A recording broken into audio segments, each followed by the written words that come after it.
In this lecture, we will learn about the binary search algorithm and how to implement an iterative binary search in Python. A binary search can only be used once a collection is sorted.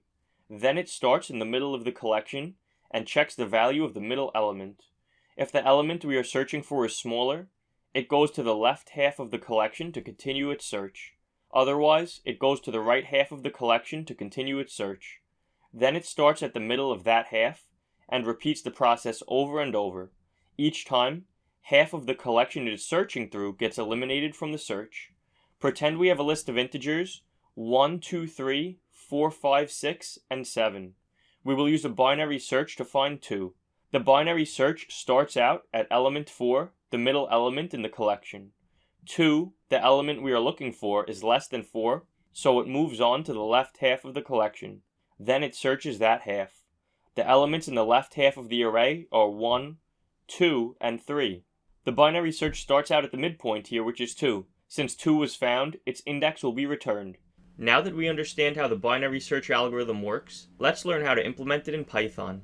There are actually two main ways to perform a binary search in Python: iteratively and recursively. This video will show you how to implement it iteratively, and the next video will teach you how to implement it recursively. To start out, we will use Python's def keyword and name our function iterative binary search. Our function will take in two parameters named elements and x. Elements will be a list of the items we are searching through. X will be the item we are searching for. Inside of our function, we will have a variable named start, set equal to 0. Then we will have a variable named stop, set equal to the length of the elements list, minus 1. After that, we will have a variable named middle, set equal to start plus stop, divided by 2. While elements at index middle does not equal x, and start is less than stop, we will have an if-else statement. If x is less than elements at index middle, we will set stop equal to middle, minus 1. Else, we will set start equal to middle plus 1. Then outside of the else statement, but still indented inside of the while loop, we will set middle equal to start plus stop, divided by 2.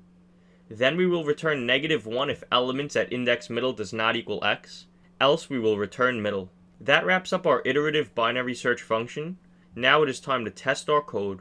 First, we will set elements equal to a list containing the items 1, 2, 3, and 4. Then we will print out the result of a call to iterative binary search, with elements passed in as the first argument, and 3 passed in as the second argument. When we run the code, you will notice that 2 was printed. This verifies that our code works, since we were looking for the position of element 3 in our list, and since indexing starts at 0, the position of element 3 is 2. In the next lecture, we will learn how to write a recursive binary search in Python.